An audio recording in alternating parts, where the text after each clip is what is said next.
So before we start, do let your friends know that this session is about to start so that they can join. Okay. So we will be looking at surface tension modulated flows.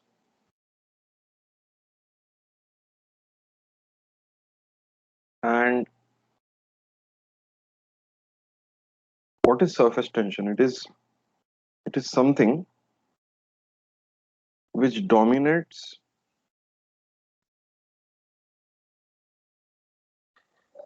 when area becomes large compared to the volume.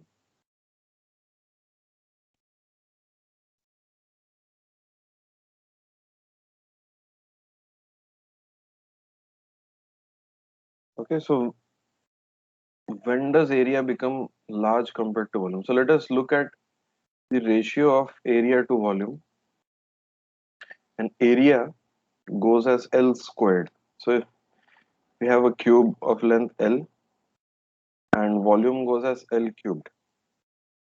So this ratio is 1 over L. So when L goes to 0, this ratio becomes very large. So when we shrink the dimensions of whatever we're trying to engineer or study, okay, so it means shrinking dimension causes area to dominate over volume. Okay, because when L tends to 0, 1 over L becomes very large, so area to volume ratio becomes large. Okay, so surface tension is there everywhere. Okay, it is something which is abundantly found in nature, and you might have seen these insects called as water striders.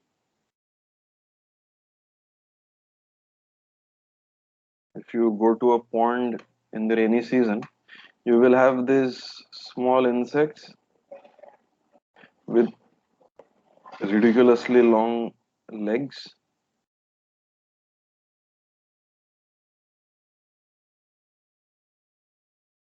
They look something like this, and they are literally walking on water. Have you seen this? Has anyone seen this?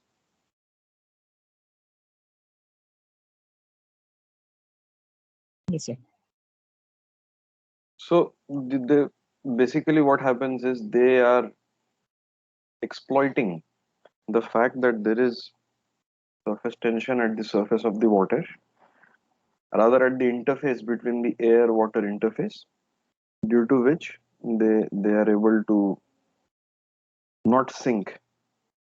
Similarly, surface tension plays a very important role in the transpiration process of trees, but it is not the sole mechanism due to which water or other nutrients are transported from the roots to the leaves. Okay, so although it does play an important role, it is not the sole mechanism. Also, you might have seen on the leaves of certain plants that droplets of water, they, so look, when you take a piece of glass and you put a droplet of water, the droplet of water will immediately spread. It will not stay as a droplet of water. But there are certain leaves, and such as the lotus leaf, that when you put a droplet of water on the leaf, it will actually form a bead, and that bead, it will simply roll off the leaf because of the geometry of the leaf. It will not tend to remain stable. So in today's class, we're gonna derive various things, and those things, the derivation of those things will not be extremely complicated, but rather they will be based from fundamental concepts that you might have studied about. So the first idea is the tension at an interface.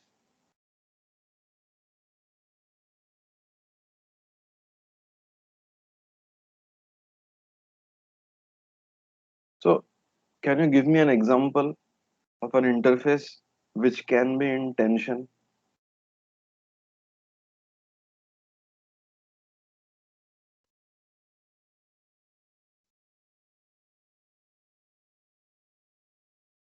Soap film. Yes, so soap film, I'm not talking about examples of fluid mechanics nature in general. I'm just asking about in general, is can there be interfaces in tension? What about the membrane of a tabla or a drum? Right. So these membranes, they are clamped, they are actually stretched and clamped, and they go all the way down. And there are some, anyone seen a tabla? I mean, of course, everyone has seen a tabla, but have you noticed these small cylinders? So the clamping of the membrane through a rope. So the membrane has these small holes, and you actually put a rope and you tension it and you put it on the bottom. Right? Have you? Let me dig up an image from the internet for everyone to really appreciate. And the level of tension can be changed by moving about the cylinders. Is there anyone who plays a tabla or who has played a tabla at any point of their life? No?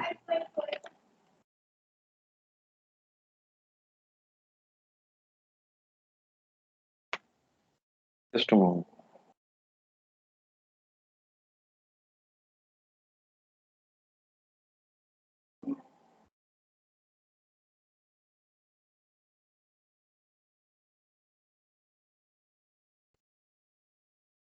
So if you look closely,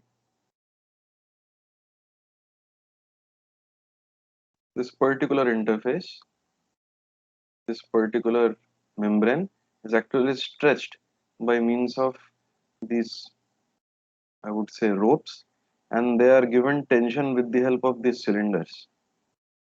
These cylinders. Okay.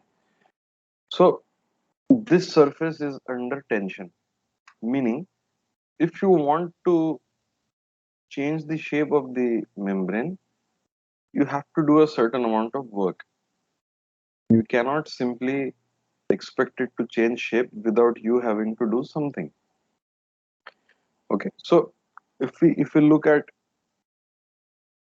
a similar analogy in the case of fluids, what we can do is we can take a beaker and we can fill it with a liquid, and this liquid also forms an interface between the water and the air phases. So now if we focus our attention on a molecule, on two kinds of molecules, one which is at the bulk and one which is at the interface, we are now in a position to analyze what the fundamental difference is between the particle at the bulk, or rather a molecule at the bulk and the molecule at the interface. And the distinction between these two is the sole reason why the interface remains in a state of tension. If we focus our attention first on the molecule in the bulk, so this is the molecule in the bulk. So obviously the molecule is surrounded by n number of other molecules which are also in the bulk. It's surrounded by a huge number of molecules in the bulk. If we focus only on this, now it is attracted or repelled depending on the nature of the molecule. So it is generally same kind of molecules they attract. It is attracted by molecules surrounding it from all sides. So the molecule is said to be in a state of isotropic interaction.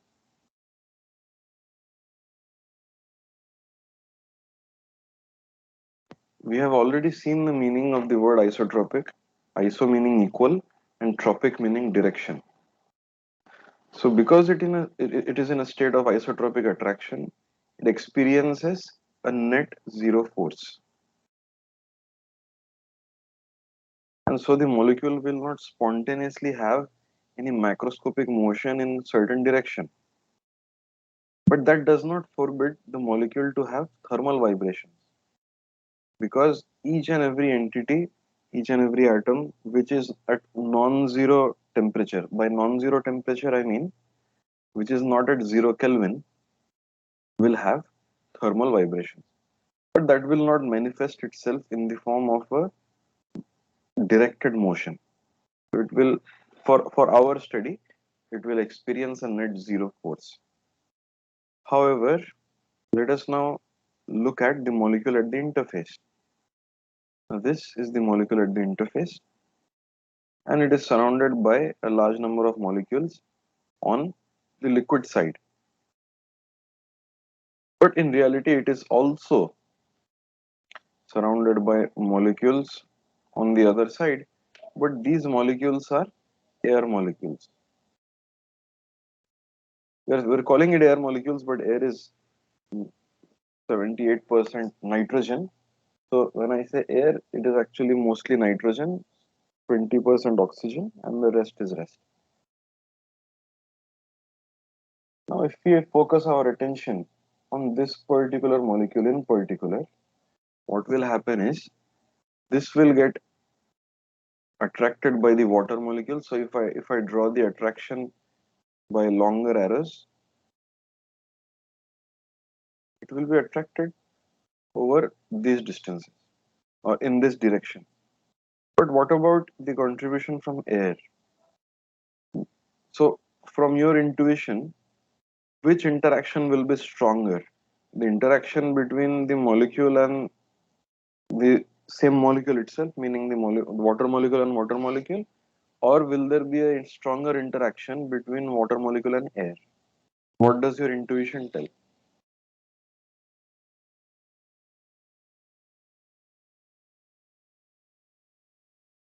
Water and water should be larger. The Water and water should be larger, and the water and air interaction should be smaller. So I will draw small arrows over here. In reality, there will be several orders of magnitude smaller, but just for the concept, I'm drawing them as small arrows. So essentially what happens is this particular molecule at the interface, right? This particular molecule at the interface, it experiences a net inward force. And so if we consider a large collection of molecules at the interface,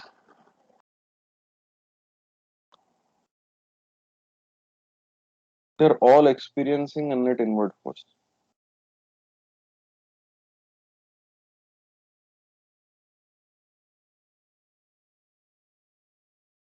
Let me draw a slightly curved interface.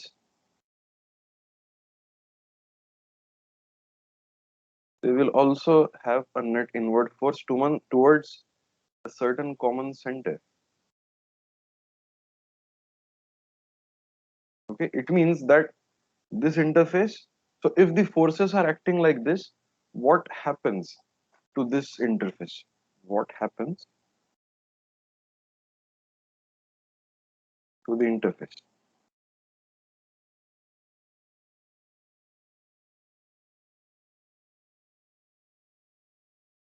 If we just consider this interface without considering any bulk or whatever, what do you think will happen to the interface?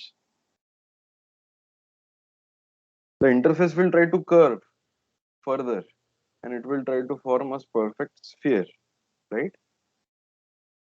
Because the forces are all acting inwards, it will further try to become smaller and smaller. And that is the logic why in perfect harmony, droplets and bubbles, they have a nice spherical shape. Is that okay, everyone? yes, sir. But this is a very sort of hand wavy argument. I mean, yes, we've discussed about the molecular nature of of the reason why the interface experiences a net force. And we've drawn the analogy of a drum, that a drum which is stretched by, so suppose the drum is stretched, suppose this interface is stretched, it always, if you try to push it outwards, the drum will again try to become flat. So it is also in a state of tension. Okay, so what we will do is we will try to actually derive certain parameters or certain expressions, and with those expressions we will then be in a position to analyze the flows of such two-phase conditions in microchannels. So the first and foremost derivation that is very important, that is called as the Young Laplace equation. And before going into the derivation, let me tell you the motivation behind the derivation. So imagine a soap bubble or any bubble film. I've drawn a very poorly, I've drawn a very poor soap bubble. Yeah, okay. So suppose this is a soap bubble. Now, this particular point on the interface is always trying to collapse in. We've just discussed that for molecules on the interface, they are always trying to collapse in. But what is happening? Is the bubble spontaneously collapsing? Well, the bubble may spontaneously collapse, but that is not because of any other effect. I'll tell you exactly why that collapse actually occurs. But prima facie, the bubble which is stable, it tries to collapse in, but it cannot collapse in. Meaning, the influence of surface tension, the influence of surface tension, which is to cause it to shrink to a sphere of smaller radius, is is sort of counteracted by the inner pressure of the bubble. So if I call the inner pressure as P1 and if I call the inner pressure as P2, the outer pressure as P2, it automatically implies that P1 has to be larger than P2 so that the forces acted upon by this pressure on the interface are counteracting the influence of the surface tension. Okay, this is what goes on. Now imagine yet another thought experiment where you have a wire slider and you have a frame which can slide around. So if initially the film is over here and now the energy associated with the surface due to the tension in the surface, this is very easy to show, is equal to the surface tension times the area. Now let us say we pull on this wire with a force F, because pulling on the wire will cause the outer wire to move.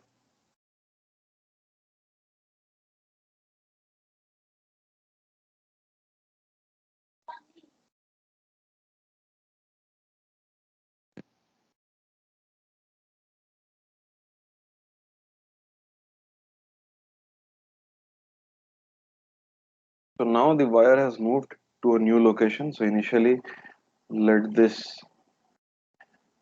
distance be x, and it has moved from x to x plus delta x. Because of this, how much work has been done by the force?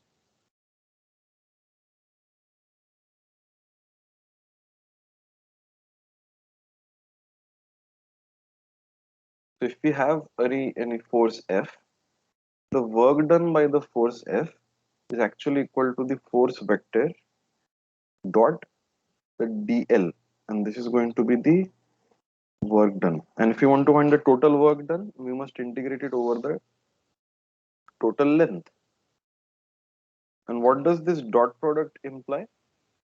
That if the force and the displacement are in the same direction, then the entire displacement is caused by this particular force itself. So here work done is positive. On the other side, if the force acting is in this direction, but the displacement is orthogonal, it means that the displacement is not affected by the force acted upon by the particle, and it means that the work done is zero.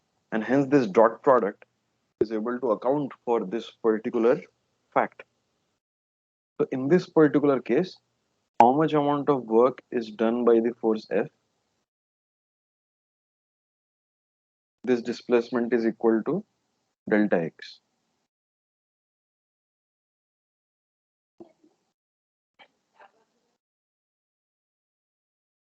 So what is the work done, guys?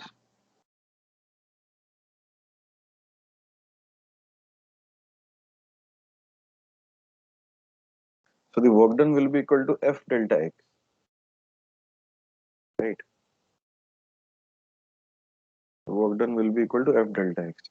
And how much has the energy? So initial energy was sigma times A.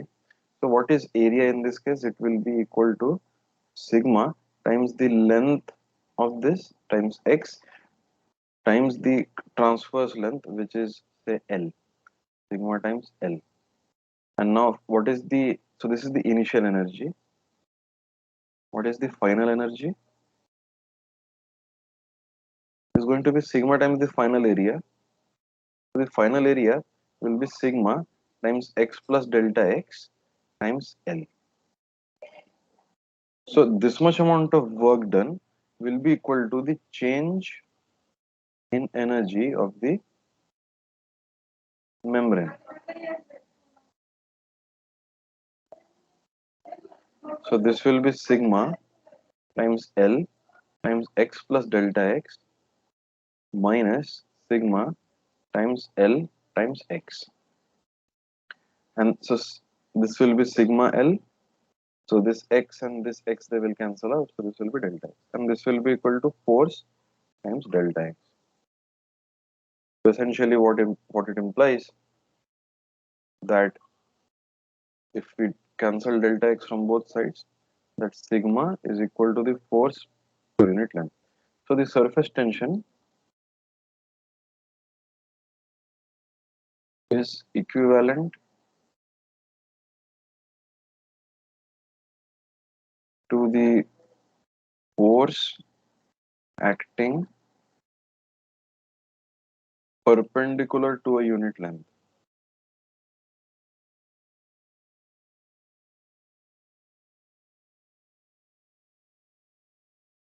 What do I mean when I say perpendicular? Let me ask this question to someone. Suppose I have a membrane like this. Let me call it A, B, C, D. So on this curve AB, in which direction will the surface tension not act? Let me ask this question. Who can answer? In which direction will the surface tension not act? Very, it may sound tricky to hear this question, but yes, the question is this. So who can tell me?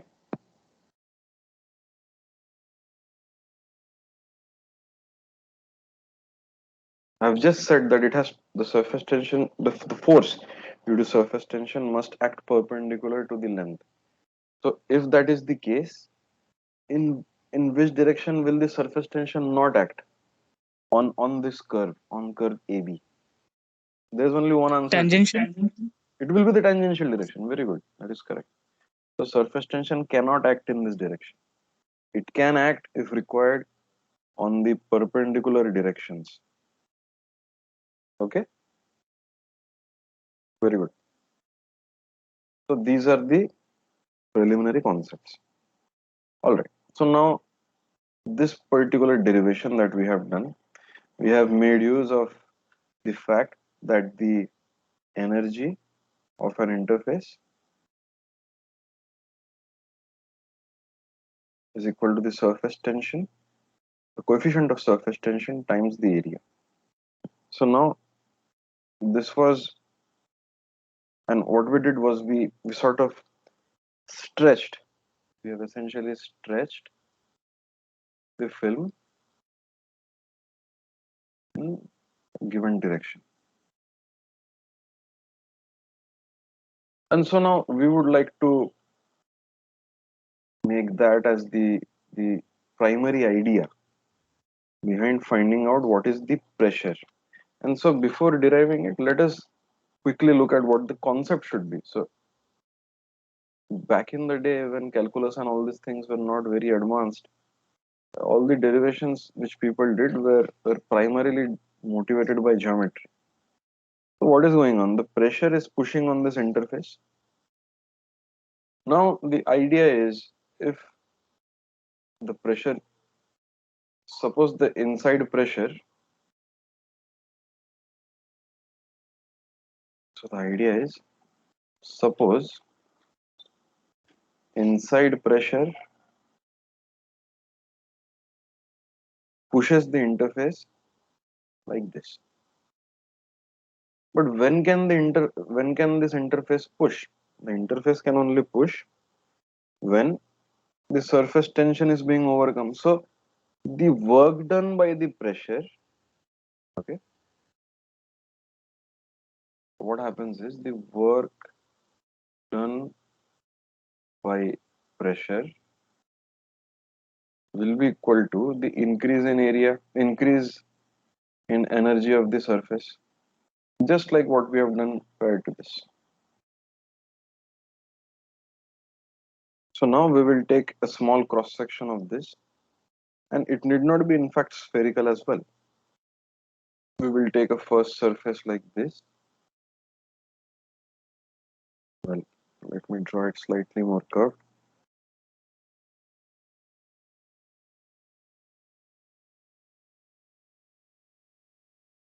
Let me draw another surface.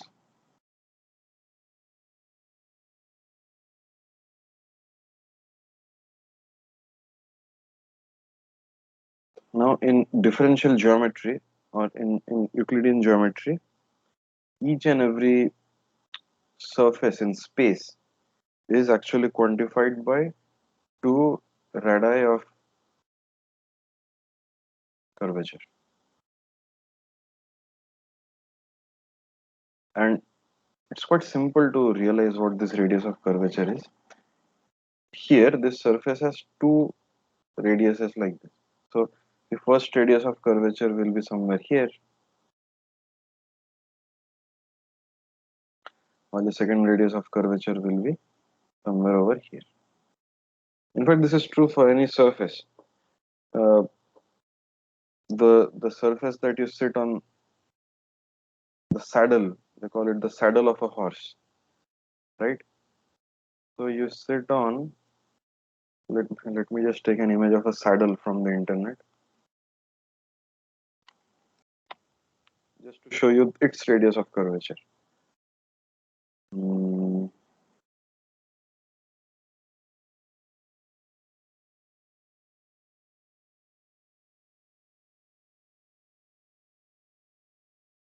I've just taken a random image from the internet, nothing specific about this.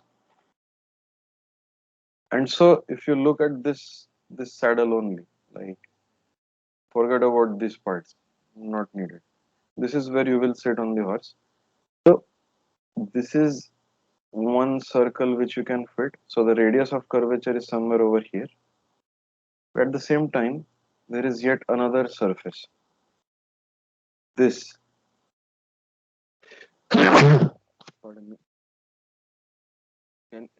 Can you imagine this surface?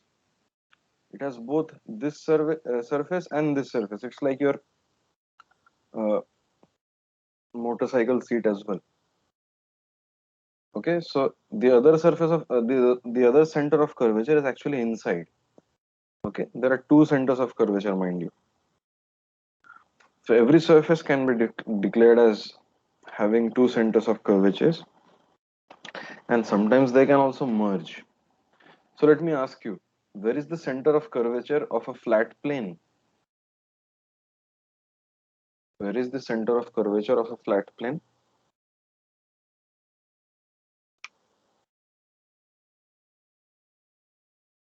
Anyone? I didn't get it. Can you come again? I'm asking, where is the center of curvature of a flat plane? Infinity. It At will be at infinity. good. So this curvature is at infinity. So where will be the surface of the center of curvature of a football?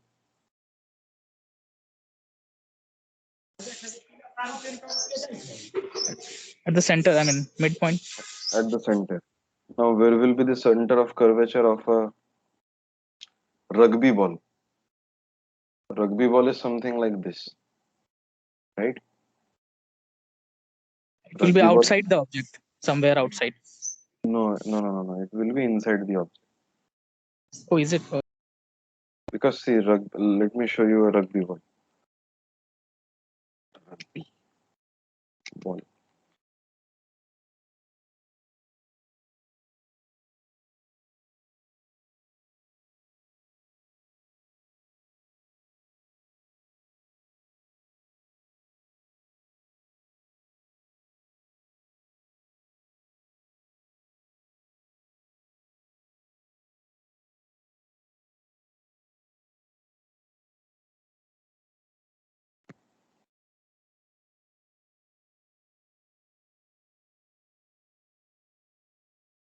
Okay.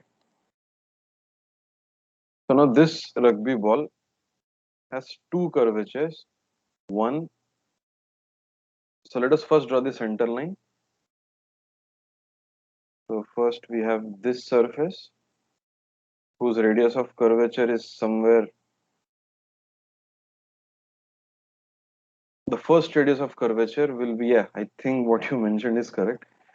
So the first radius of curvature, if you fit a circle between this, it will be somewhere over here. But the second curvature is in this plane. If we take a slice of this, we will have a circle. We'll have a circle like this, right?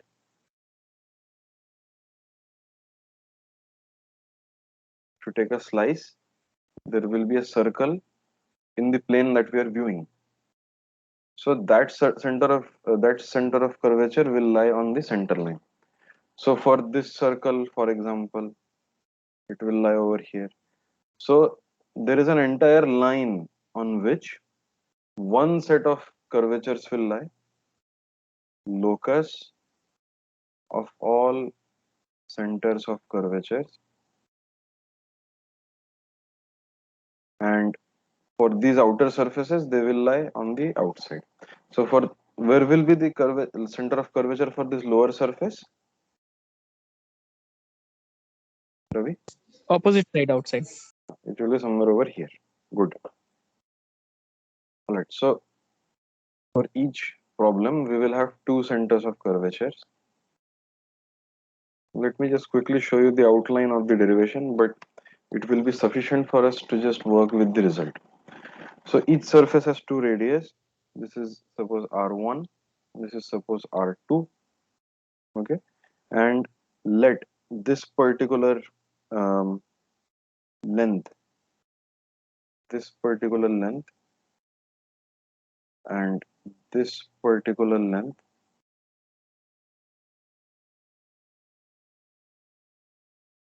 so let this be x and let this be x plus delta x, let this be y and let this be y plus delta y. So if we have this as delta z, now if we look at this figure from the front view of this interface, we will see this.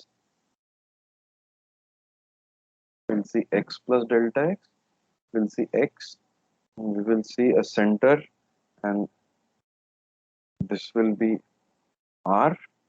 Let me draw it on the side.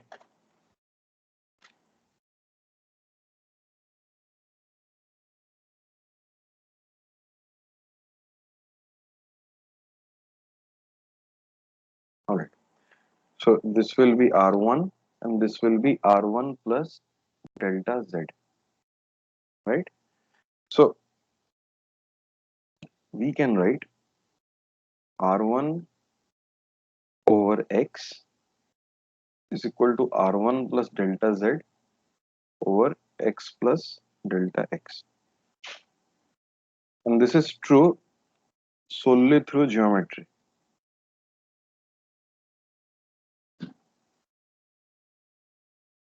And by geometry, how? We can simply, it's very easy, but if we take a sector like this, right?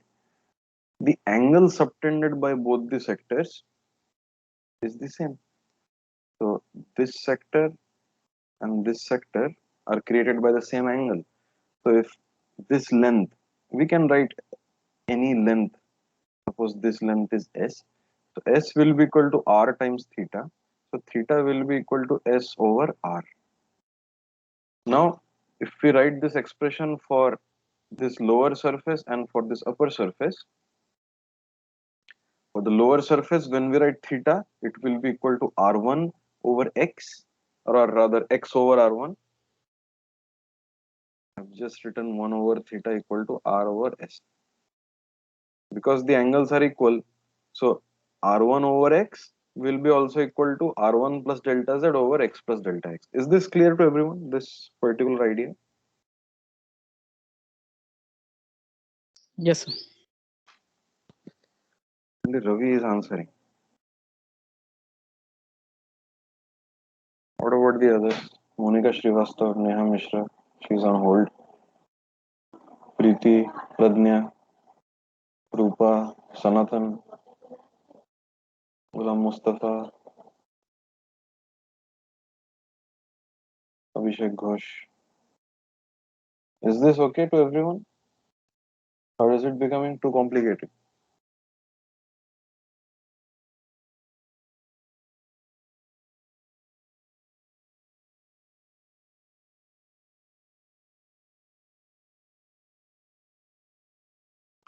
Okay, I'm gonna assume it's all okay. It's too easy.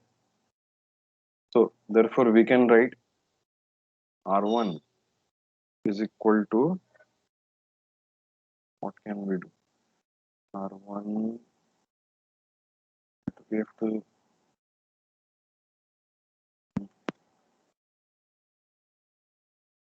we have R1x plus R1 delta x is equal to R1x plus delta zx. So I've just cross multiplied these two. So then R1x gets cancelled. Finally, we can write R1 is equal to delta z x over delta x. Now you can imagine, you can exactly get the same expression if you look at this surface from the front view of that particular surface, of this particular surface. So similarly, we will directly write down the result. R2 will be equal to delta z y over delta y. Very easy. So now, what is the work done by pressure? Work done by pressure. What will be the work? So what is the force due to pressure? The force due to pressure will be the difference in pressure between the inside and outside times the area. Meaning, the initial membrane is going from this position to this position because the pressure inside, this P inside, is larger than P outside. So if I write delta P as P inside minus P outside, I can write that the work is done by the pressure. The force acting on the membrane is delta P times A. So this is the force, and the displacement is delta Z. So times delta Z. So I can always write this expression. Now the area is simply equal to x times y. So delta P x y delta Z is the amount of work done. Now the work done by surface tension, or rather the increase in energy, increase in surface energy, increase in surface energy is equal to sigma times initial area, or rather final area, minus sigma times initial area. So this is equal to sigma times, so the final area is equal to x plus delta x times y plus delta y.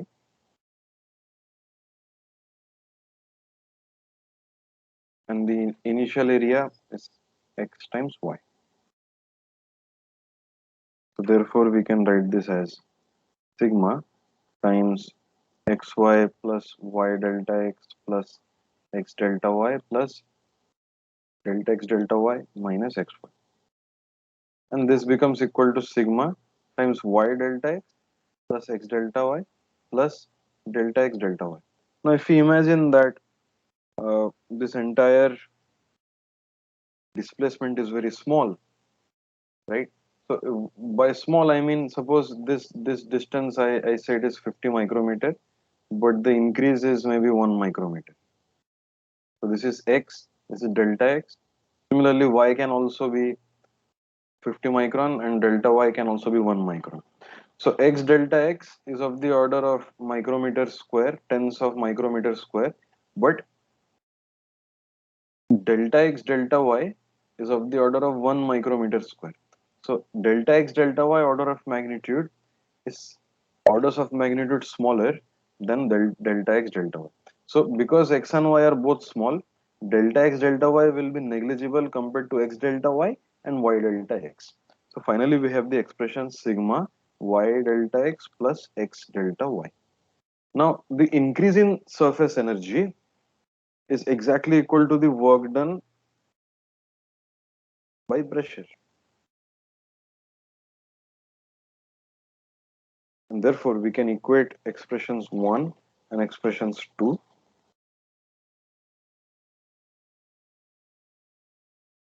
to obtain delta p times xy delta z is equal to sigma y delta x plus x delta y. And this implies that delta p is equal to sigma. Now let us divide by everything. Divide everything by this particular term. It is y delta x over x y delta z plus x delta y over x y delta z. Y cancels out. So this simplifies to delta x over x delta z plus delta y over y delta z. But if we look at the definitions of the radius, so let me just copy these expressions below for convenience.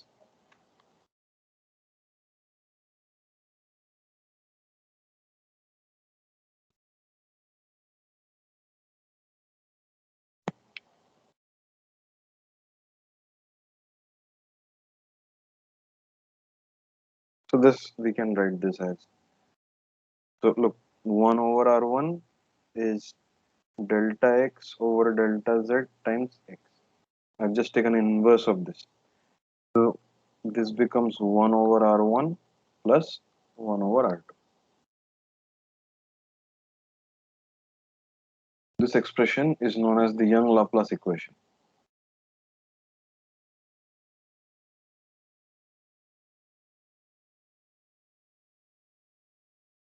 So the basic ideas were both put forward by Young and Laplace. Have you ever heard of the name Young in your studies? For those of you at least who have done uh, mm, mechanical engineering, Thomas Young. Have you ever heard of the contributions of Laplace? They're mathematicians from maybe late 1700s. And back then, because the calculus was not so developed, so they did all of this purely by geometry. But Laplace was one of the pioneers of the development of calculus and some of the technical insights into energy minimization and all were actually led by Laplace. Laplace, Lagrange, I think I mean, in my regular classes I discuss about all this, but they have done a lot of work on mechanics, kinematics, various kinds of motion, very talented mathematicians. So after we have obtained the difference in pressure as a function of sigma, let's see what the pressure difference is. So let me ask you now. Suppose I have a channel. We are now in a position to actually start slowly analyzing.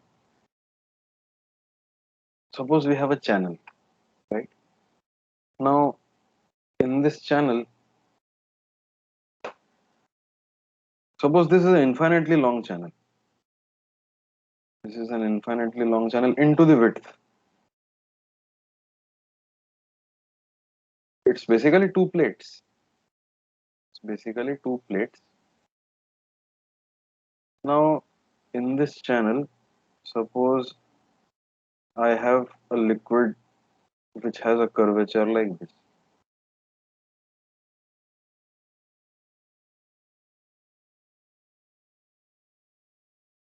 This is a liquid, and this liquid, this entire domain filled with this liquid.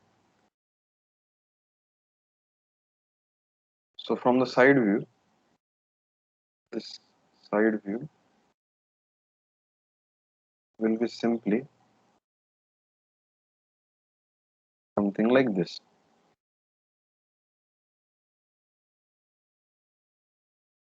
Now because of this, can you tell which direction the pressure is larger?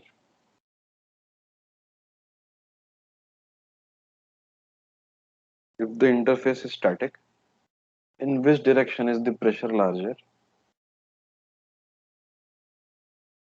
Is it higher over here or higher over here?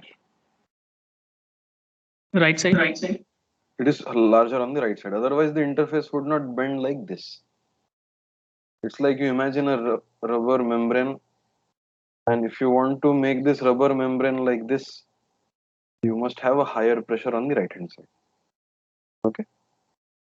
Now that we've derived the Young Laplace equation, we are now in a position to derive the Young's law. And these are very important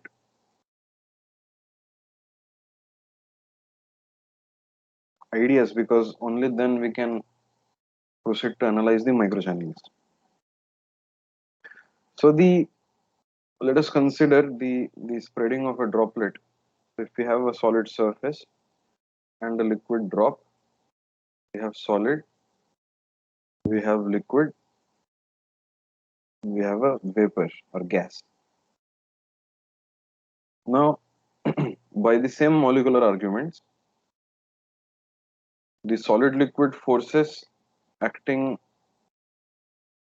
the solid liquid forces will be acting in this direction.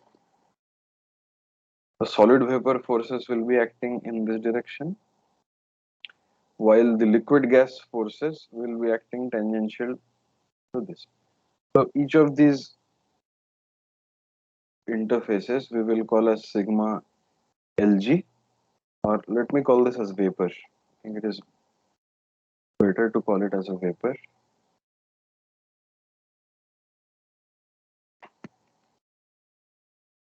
This will be sigma Sl and this will be sigma Sv. Now, what is the basic idea behind the shape taken by this liquid drop? In nature, any shape taken by any entity will be such that it will always try to minimize its total energy. So if you write the total energy of this system, this solid liquid vapor system, it will be a sum of all the combinations, and I will tell you what this exactly is once we write it in full notation, minus an additional constraint. So this means it is equal to A SL sigma SL plus A SV sigma SV plus A LV sigma LV minus lambda times volume. So for those of you who are slightly mathematically inclined, this lambda is called as the Lagrange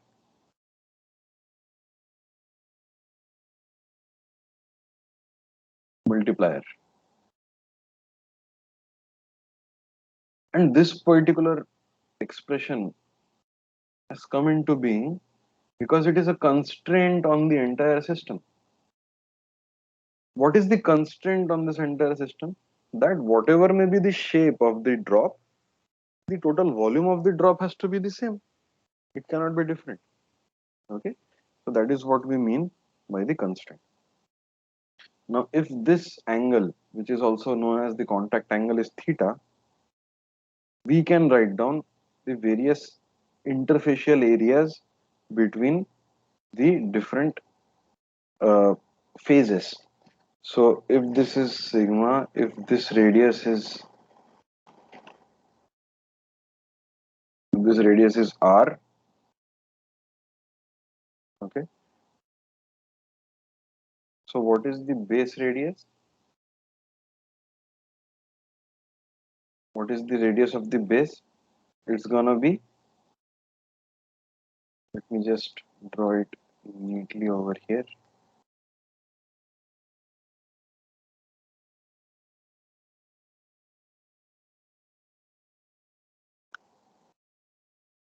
Essentially, this is this. So if this angle is theta,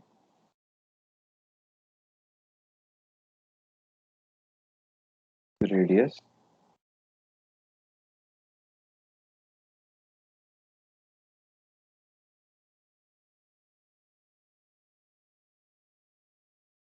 so if this angle is theta, then this angle is also theta.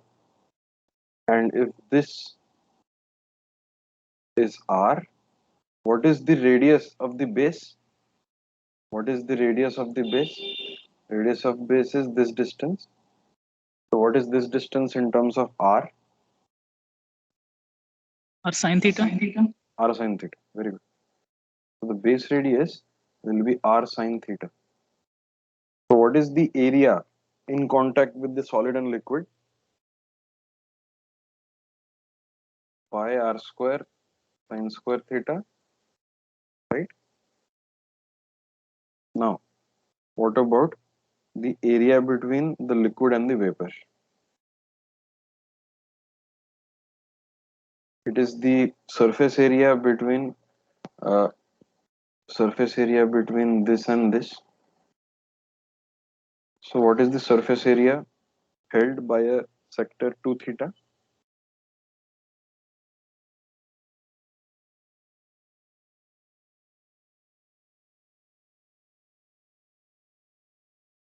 So I'm not going to go into that derivation. It is something which we have all done in class 9 or 8. So it's going to be 2 pi r square 1 minus cos theta. Okay. So that when theta is 90 degree, there's a lot of noise coming from somewhere. So when theta is 90, so which we can check it. When theta is 90 degree, cos theta becomes 0. So the area becomes 2 pi r square, which is hemisphere. So when theta becomes 90 degree, essentially this particular line is opening to the hemisphere and we do get the area of the hemisphere because the area of the surface area of the sphere is 4 pi r square. Okay. So this is the area between the liquid and the vapor. This is the area between the solid and the liquid. Lastly,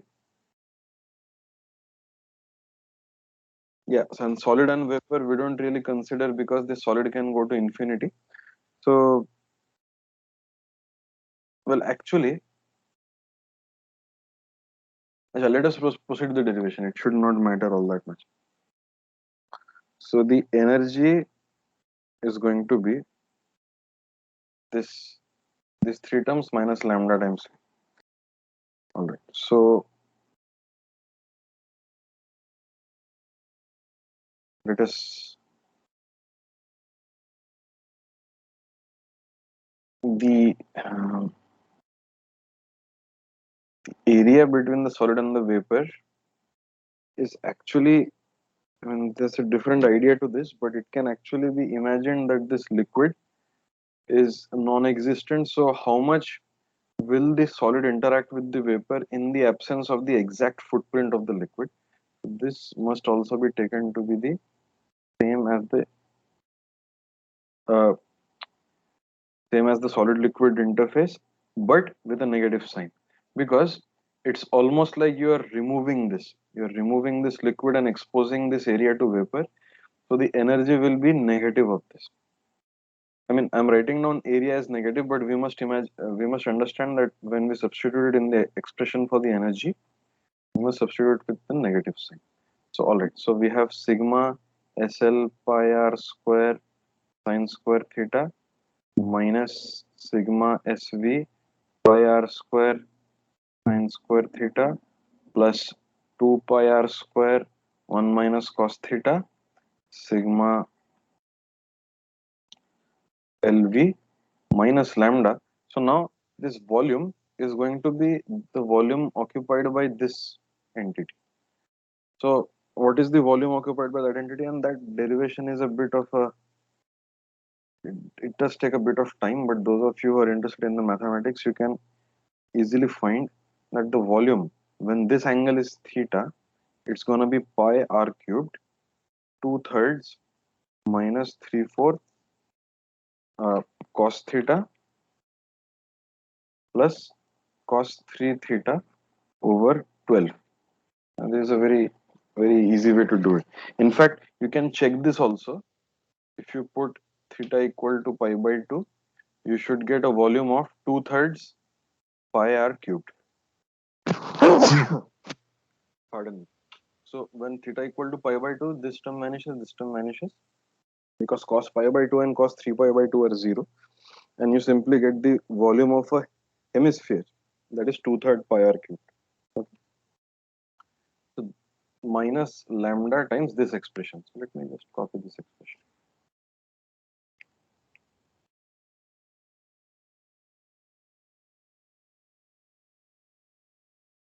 So thus we have the free energy of the entire drop, and now we will apply a minimization, meaning that depending on the theta and r that we have to now minimize the function.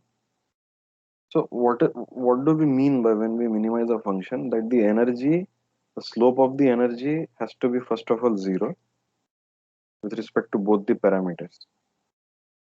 And this is similar to having a minima. Okay, so for a minima, df dx will be 0. So similar to this, we have this expression in 2 dimensions. But actually, df dx equal to 0 does not actually imply the presence of a minima. It does, what it implies is that there is some kind of a minima or maxima, or some kind of point of inflection. So the entire proof consists of showing that del 2e del theta 2 would be greater than 0. Del 2e del r2 will also be greater than 0. But we will not go to those extents. We will simply say del e del theta will be 0. So when we take del e del theta of this expression, we will obtain 2 pi r square sine theta cos theta sigma SL minus sigma SV plus 2 pi r square sigma LV sine theta minus lambda times pi r square, no, not pi r square, pi r cubed. Taking the theta derivative, and this will be 3/4 sine theta minus 1/4 sine 3 theta. I've just taken a theta derivative of this entire expression.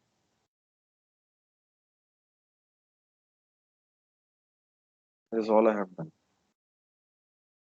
Similarly, we can take del E del R equal to 0, and that will imply 2 pi r sine square theta sigma s ls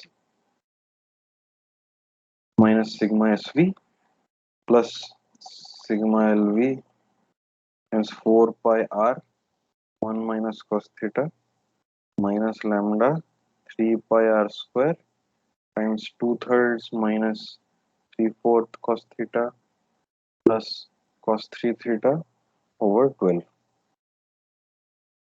So now when we set either each of these to 0, we can now eliminate lambda from the expression. If we eliminate lambda from the expression, we can easily see that cos theta is equal to sigma sv minus sigma sl or ls over sigma lv. This particular result is called as the Young's equation.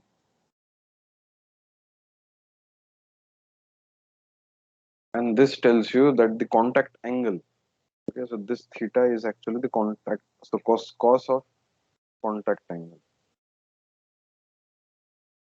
This cos of the contact angle is what tells us what relates the surface tensions between the liquid vapor, the vapor solid, and the liquid solid phases. So whenever someone says surface tension, this thing does not make any sense because surface tension has to be always specified between two phases. When we say surface tension of water, what we implicitly mean is it is the surface tension of water air combination. It is not just water. It cannot be of a single material. It's always between an interface. So you must always have these two things. So now the given the Young's equation, uh, the pressure difference that we had already found out was 2 sigma LV. And now I'm writing it in terms of LV times, not 2 will come for a special case. It will be 1 over R1 plus 1 over R2. So for things like a football where both the radius of curvature are the same, this will be 2 sigma LV over the R. So this is now the modified Young-Laplace equation. Okay, so now we will move on to what is called as the Lucas-Washburn equation for capillary filling dynamics. And this is what is where we're building up to all this concept. So capillary filling dynamics, and we are building towards this concept. So this is called as the Lucas-Washburn equation. So this describes how liquids fill in a microchannel. And actually it is quite analogous to a very simple experiment you might have done as a child. So you have a thin capillary tube. So what happens when you suddenly put this capillary tube in a bowl of water? What happens? Can someone tell? Apart from Ravikant. Ravikant is answering all the questions. If not, then Ravikant can answer. Jonnala Subbareddy. Subbareddy, are you there?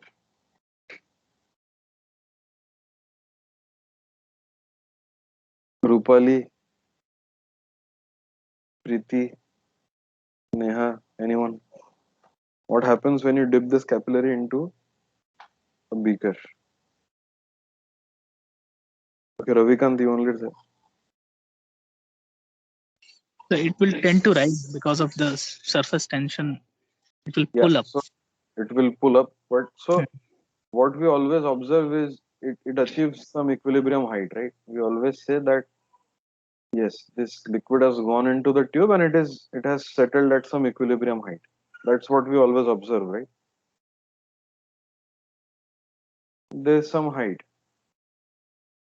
But now the Lucas-Washburn equation actually tells you how this interface actually goes.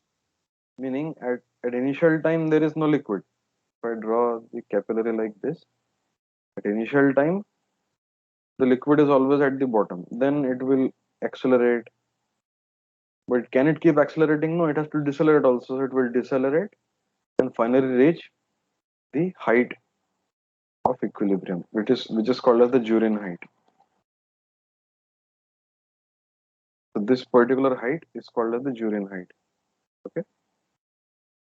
So we'll take a 5-minute break and then we'll derive all this. So the derivation is quite nice, and you will get to know some more mathematical approximations. So do hang around. We'll have a small drinks break.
we're back.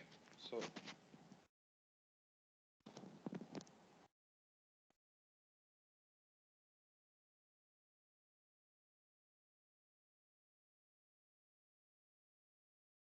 no, I was not saying anything. You cannot hear me, but now I'm back. All right. So now let us move on to the derivation. So let us consider.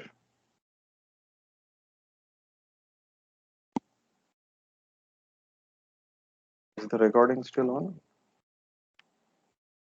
Yes.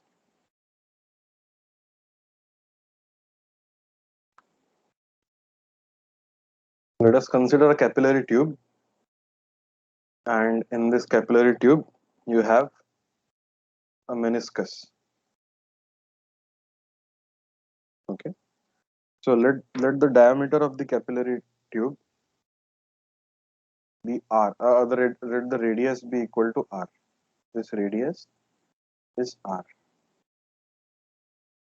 Now, with respect to the center of curvature, so the center of curvature. So imagine this capillary is uh, is a circular capillary. The cross section is circular. So the radius of curvature of this meniscus will be somewhere over here. So this radius is a, suppose,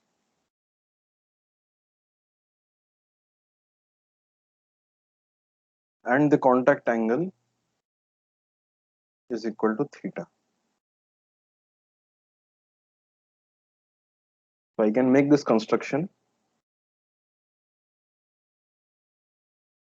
So if this contact angle is theta, then this angle also has to be equal to theta, right? So let this direction be the z direction, and let this direction be the r direction, the radial direction. Now, uh, at any instant, at any instant of time, the sum of all forces, what are the forces acting on it? So the forces acting on the liquid. So the the surface, the force due to surface tension will be equal to the force acting per unit length, and that will be equal to 2 pi r. So it will be actually equal to 2 pi a times the surface tension, and this a, from geometry we can write that a no, no, it will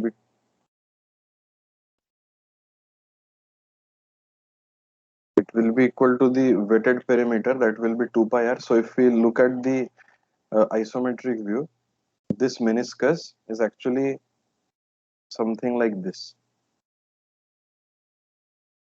Okay, in the channel, this meniscus is something like this. So the force is acting in this direction. It is trying to pull the surface, and this is what we have derived in the Young's law. So 2 pi r times sigma, but the force in the z direction will be cos theta of this. So it will be 2 pi r sigma cos theta. Now the force due to gravity. Now suppose the liquid has filled up to a certain height. So this entire thing is liquid. So the force due to gravity will be equal to pi r square times the length. So let the length be equal to s. So pi r square s times, so this is the volume, times the density times g, but this will be the negative direction. And when this is moving, when this meniscus is moving, so at the next time instant it will move to the top, because there is a force acting. So the viscous force is something which will be proportional to what we have studied in the previous seminar that I delivered. So it will be the shear stress multiplied by the area over which the shear stress acts. Now the shear stress will be, suppose, tau wall, the wall shear stress. And now what will be the area over which the shear stress acts? The shear stress will be acting throughout this area, throughout this area, but the circle of it. So that area will be equal to 2 pi r times s. But shear stress is acting in the negative direction, meaning if the fluid is trying to flow like this, the shear stress will act in the opposite direction. Now, how do we estimate the wall shear stress? How do we estimate the wall shear stress? We can assume a Poisson profile. We can assume a Poisson profile.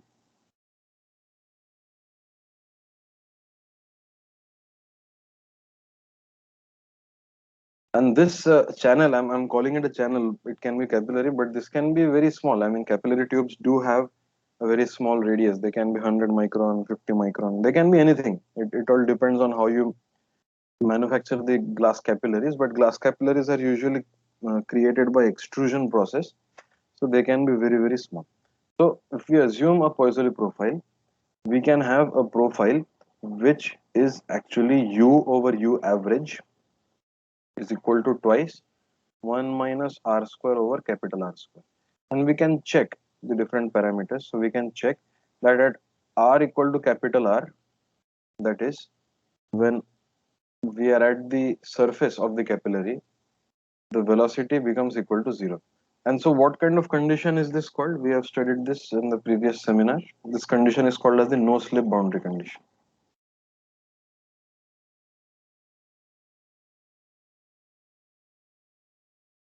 This condition is called as the no slip boundary condition. So we can write, so given this Poisson profile, we can find out the wall shear stress as mu del u del r. Okay, so this will be equal to 4 mu, and wall shear stress we have to substitute r equal to capital R. So mu del u del r. So let us do that. Let us not skip this step. So when you take mu del u del r, you will get mu times twice. So this one derivative goes away. So this will be minus 2r over r square. I will substitute r equal to capital R. So I will substitute r equal to capital R over here. So this goes away. So this becomes minus 4 mu over capital R. And Sir, pardon me. sir, yesterday I had the same doubt. So, will slip length parameter will not come into picture because we are restricted within microfluidic phenomena No, right now? no. So here's the no. You what you mentioned that will actually happen when you go to very small dimensions like tens of Nano. nanometers. Okay. So is it always happens in nanoscale, or it will depend upon I will, again upon material I hydrophobic will nature or something? I will touch upon that in the concluding of this session. In the conclusion of the Sure. session, I will touch upon that. Yeah, sure. But it's a very pertinent point. When does it slip? But for now, let us assume it is no slip. The Sure, classical sure. definition of so I forgot to write U average over here. Right. So this will be U average. So now let us substitute the expression. So it will be minus 4 mu U average over R into 2 pi R into S. So R cancels out, so it becomes minus 8 mu U average times S. So now if we add up all these things, so 2 pi R sigma cos theta minus pi R square S rho G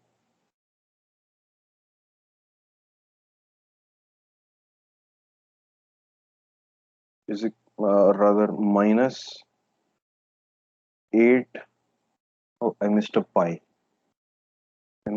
So minus 8 pi mu U average into S, and all this will be equal to 0.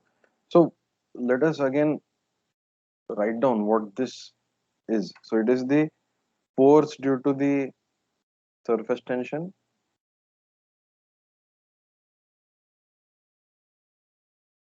and it is driving the flow in the positive z direction. Okay, this is the mass of the liquid column, rather the weight of the liquid column, and this is the drag on the column due to viscous stress.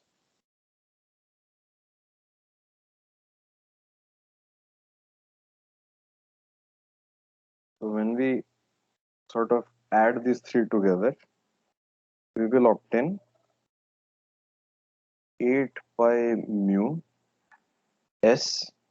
Now u average, what is u average? It is the average velocity with which the meniscus is getting forwarded. So it will be ds dt. So 8 pi mu s ds dt is the, if we take this term on the right hand side, this is what we get, and all the other terms we simply write it over here. It will be 2 pi r sigma cos theta minus pi r square s rho g. Now let us look at two distinct time scales of this problem. One is the small time solution.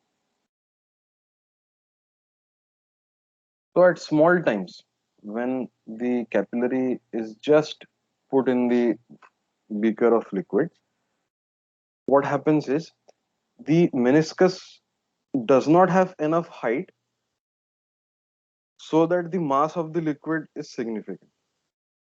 Is that logic okay?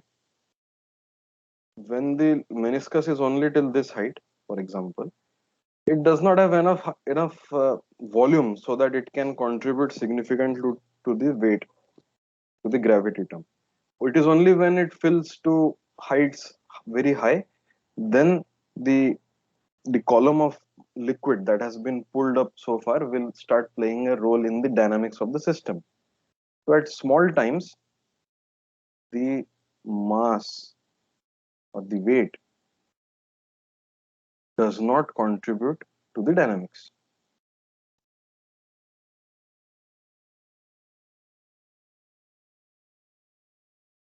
Okay, the mass or the weight, it does not contribute to the dynamics, and therefore we can drop this particular term and we can write 8 pi mu s ds over dt is equal to 2 pi r sigma cos theta. Therefore this pi, it cancels out, so we have s ds dt is equal to r sigma cos theta by 4 mu. So when we integrate this, we can take the dt on the other side. So this becomes s square by 2 is equal to sigma r cos theta by 4 mu t. Right? So it means that s is equal to sigma r cos theta over 2 mu t and the whole square root of this. So this is the initial time solution. I mean, of course, there would have been a constant over here, but how would we find the constant? In order to find the constant, we can say at t equal to 0, s equal to 0, that the liquid has not penetrated at t equal to 0. So this is called as the short time solution. And for the short time solution, we can see that the length, it proceeds with square root of time. The penetration length into the capillary, it proceeds as square root of time. So if I were to put the capillary in, and if I were to observe the rise of the capillary with the help of a high speed camera, I would see that s is going as square root of time. So if this is time, this is s, so it would go something like this. This is the initial behavior, and you do actually see that in experiments as well. Actually, you can do that experiment nowadays. Smartphones, at least my smartphone is not very expensive also. My smartphone has a slow-mo facility, and it can actually capture videos at 240 fps without any frame interpolation. So if I do that experiment with this kind of a camera, then I will actually find that the meniscus is rising, and then you can do some image processing to actually find out the location of the meniscus as a function of time. And if you plot those points, you will see that yes, it does proceed like a square root of time behavior. On the other side, we have the long time solution. So this is the small time solution. On the other side, we have the long time solution. Now, what happens at long So times? you have did you consider acceleration in No, no, this? no, no. So in the classic Lucas Washburn derivation, we are not considering any acceleration, Okay. or no inertia is there. No inertia. Okay? Because we But have what is the simply physical justification for that? I mean, just the physical justification is the inertia is actually inbuilt into the viscous drag. Okay? So at small times, the inertia is dominated over by viscous drag, and at long times, the acceleration again reduces so that there is no more inertia term. But in many of our okay. articles, in most of our Hmm. papers that we have published with this, we have actually considered inertia. So how do you consider inertia? If someone were to ask you this, so these are all the forces acting on it, and this is Right. equal to zero. So I This will should be say mass times acceleration. this will be simply the mass times the acceleration. And so the acceleration, so the mass will be what? It will be pi r square s times rho. Acceleration will be d2s dt2. Right. Not d2s dt2. It will be the rate of change of the mass times the velocity. Right. Velocity. Right. Yeah. So it will be ddt of this, and this will yield rho pi r square. So now ddt of s ds dt. So it will be a second order differential equation. Okay, then you have to actually solve it using an initial value problem. You have to treat it like an initial value problem. But if you do it like this, you are getting the small time and the long time solution without having to do all of that. And that is where the whole efficiency of the Lucas Washburn technique lies. But you are right, you had to do it like this, and this is very easy. I mean, in many of our articles, we have done it like this. So it will be ds dt whole squared plus s d2s dt2. And then you need two conditions at t equal to 0, s equal to 0, and ds dt equal to 0. You need this initial condition. Anyway, so Right. you are correct in pointing that out. Now, when we do the long time solution,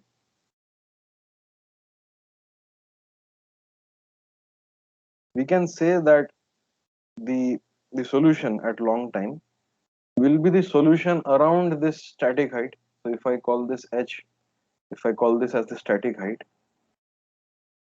and by static height I mean the Jurin height, that is the height it reaches at equilibrium. Like we know that when we dip a capillary tube, there will be a certain height that will be reached. So the dynamics is now near this region. The initial time dynamics is near this region, but the final time dynamics will be near this region. So what we can do is a very special trick. We can say that the displacement parameter will now be, we can transform this as h minus s. That is, we are looking at the dynamics in the neighborhood of the Jurin height. I'm calling it capital H. Let me write it as capital H.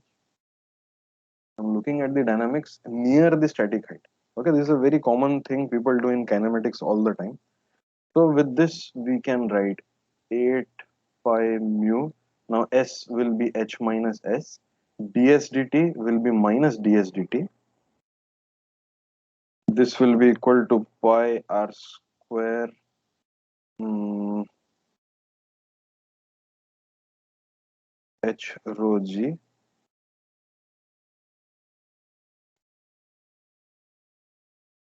Uh,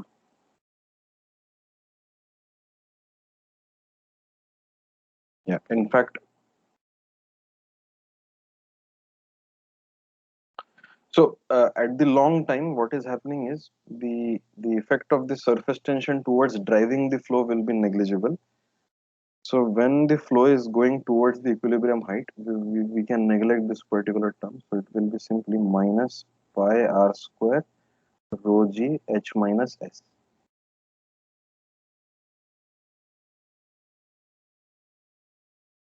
If we do this, we simplify all of this. Let me just give you the direct solution in view of time. It's always almost 11. You will actually find a solution which goes as s is equal to h minus some constant e to the power c2t. It means that at long times, if this is the s, if this is the equilibrium height, it will reach equilibrium like this. One, it is like h minus something e to the power minus c2t. So for long times, it will reach the height h. So if we now were to combine these two diagrams, so if this is the equilibrium height, well, not this shallow. Let me redraw this diagram. So initial time dynamics would be like this. Initial time dynamics will be like this. The final time dynamics is like this, and whatever happens in between is not captured by the Lucas-Washburn equation. Okay, so this is the long-term solution. Long-term solution is a balance of the viscous drag and the gravity. The short-time solution is viscous drag and surface tension.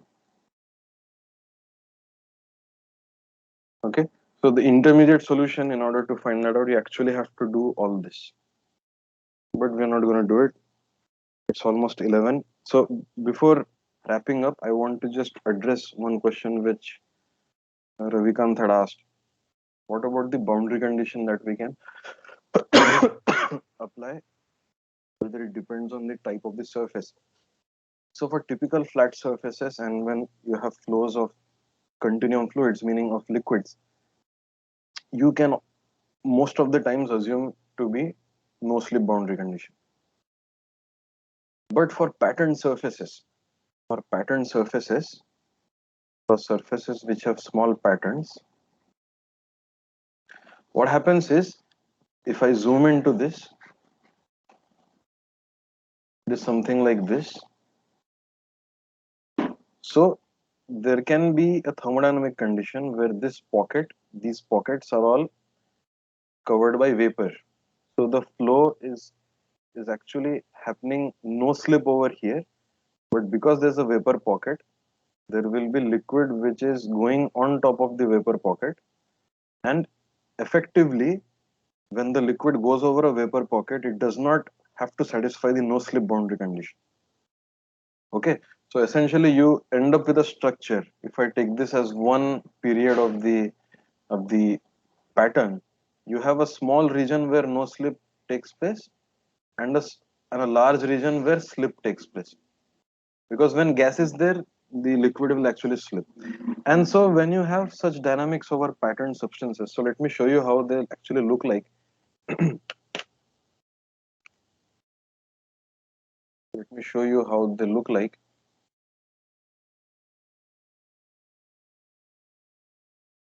And I claim no copyright for this, but I just wanted to show it in class.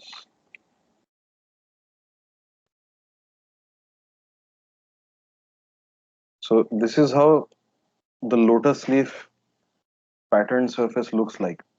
Okay, so this patterning happens at a scale of 10 micron. So this is 10 micron.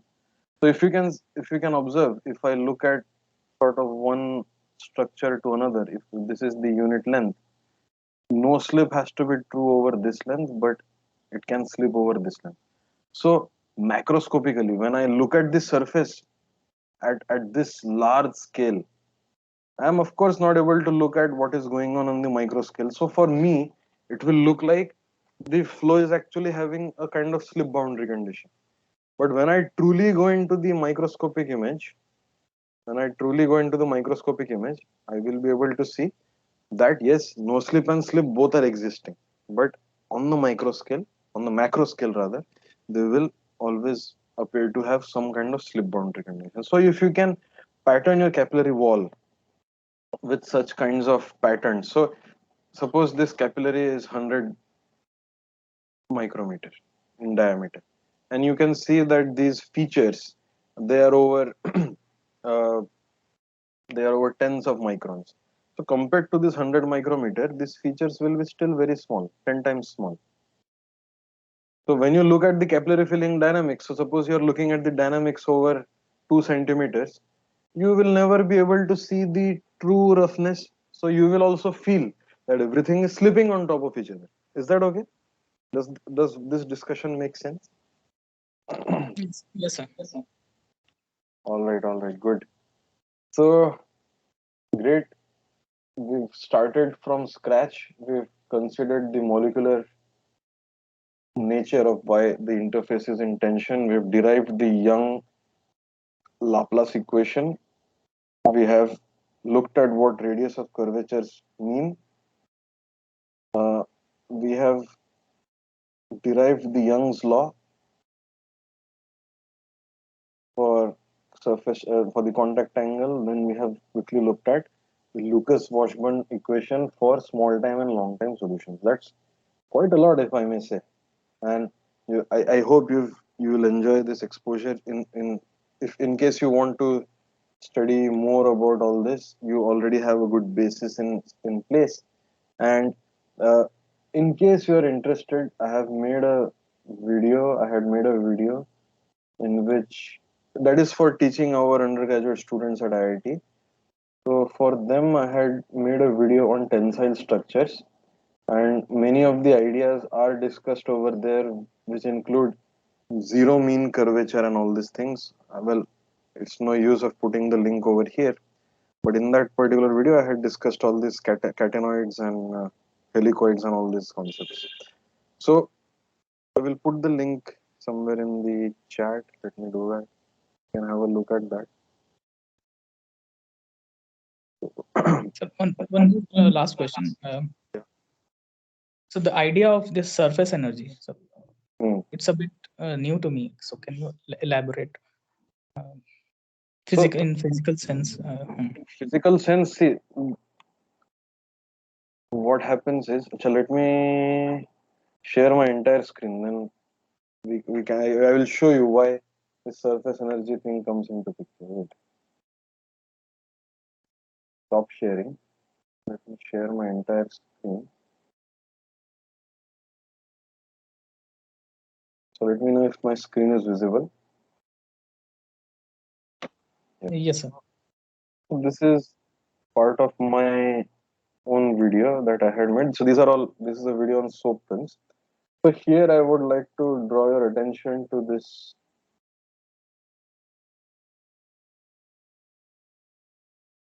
frame. So what is this frame? It's an aluminum frame, and I have attached a string.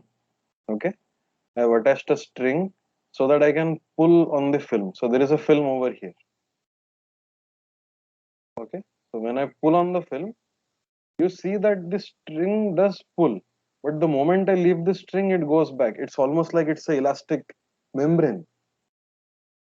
Do you, first of all, do you agree with me on this? It almost behaves like an elastic membrane. Otherwise, why would the string go back? When I pull on it, in fact, when I pull on it, the just a moment. Hello, হয়ে গেছে আমার এই 2 minute, হ্যাঁ 2 minute, ঠিক আছে, ঠিক, হ্যাঁ হ্যাঁ 10 মিনিট, ঠিক আছে, ঠিক আছে, ওকে. So guys, the next session will start at 11:30. This is just a heads up. Professor Shuman Chakraborty had called me. Okay, so like I was saying, the string is not attached to anything over here. The string is only attached to this thinner string over here.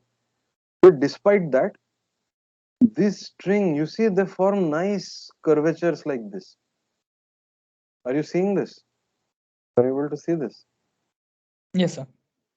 So that means that has two conclusions. First, that this film wants to minimize its surface area. This film always is looking forward to minimizing its surface area.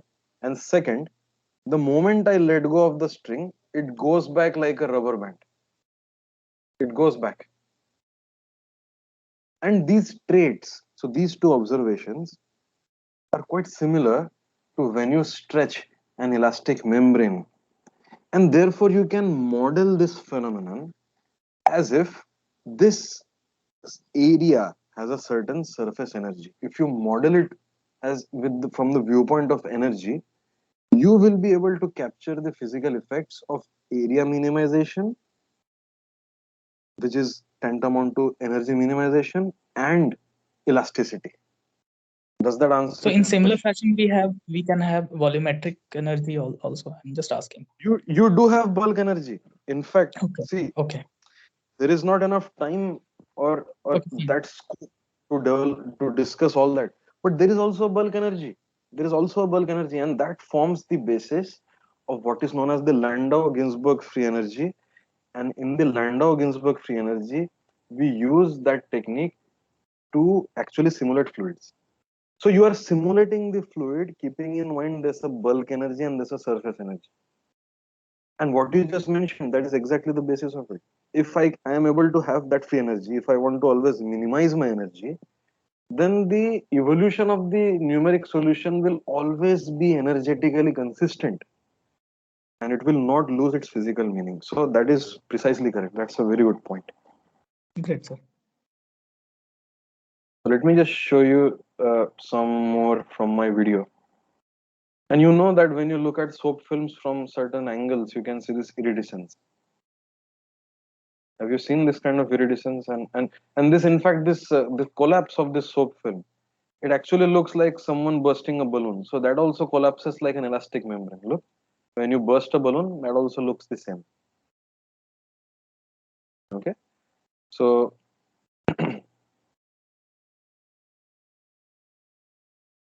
these patterns that you see, this fringe patterns, they are because of the film drainage from the soap film. So then we go into an even deeper idea of film drainage and monolayers. So there's so many things to discuss, but what we have discussed today is just the preliminary, so that in any point of time, if you're interested in research or if you want to study more, you can always do it. And I've discussed the derivations over here as well, R1, R2. I've done all those derivations. So there are certain minimum energy surfaces. So if you dip a wire shaped like this, the shape of the soap film which will be formed is known as the helicoid. So these are all computer animations I made, but you can, I will show you the actual structure also. This is called as the helicoid. And this is actually how the helicoid looks like. This is a copper wire that I bent in my lab, and you do get that helicoid structure. And it looks quite fantastic. I mean, you can try it at home. It's very simple. You just make a soap solution, bend a wire, and put it in the soap solution. You will enjoy all the differential geometry going on around you. And that's a truly easy way to enter into this area of research.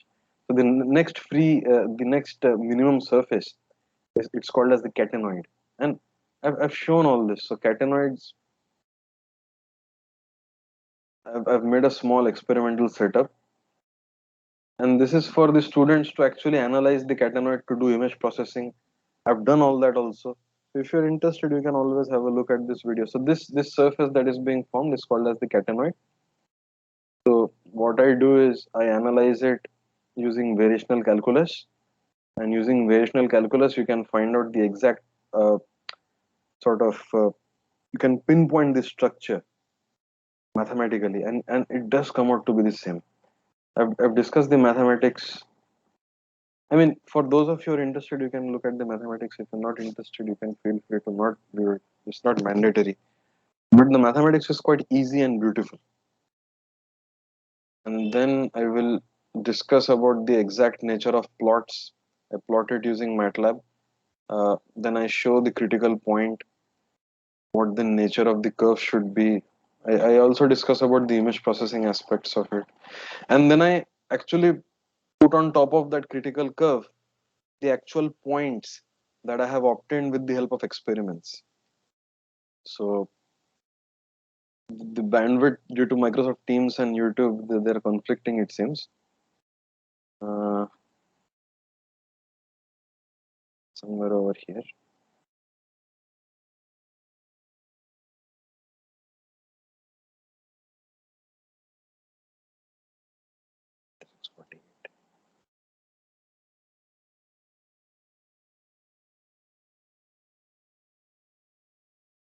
So these are the experimentally obtained points.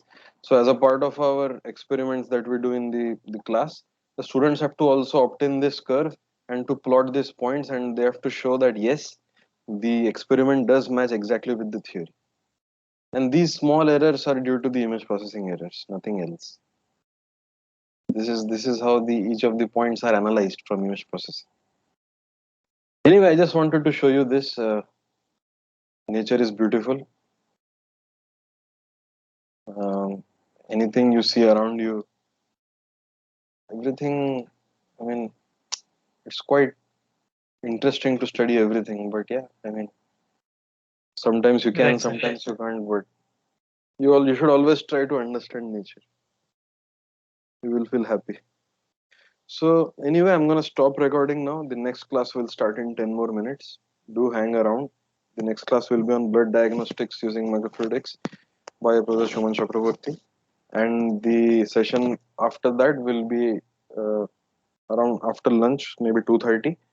And I will discuss on particle trajectories and electric field manipulations in microchannels. So guys, thank you all for attending. I'll see you after lunch, and Prajwal will send you the feedback form. Until then, it's goodbye. Bye. Yeah. Thank you, sir. Thank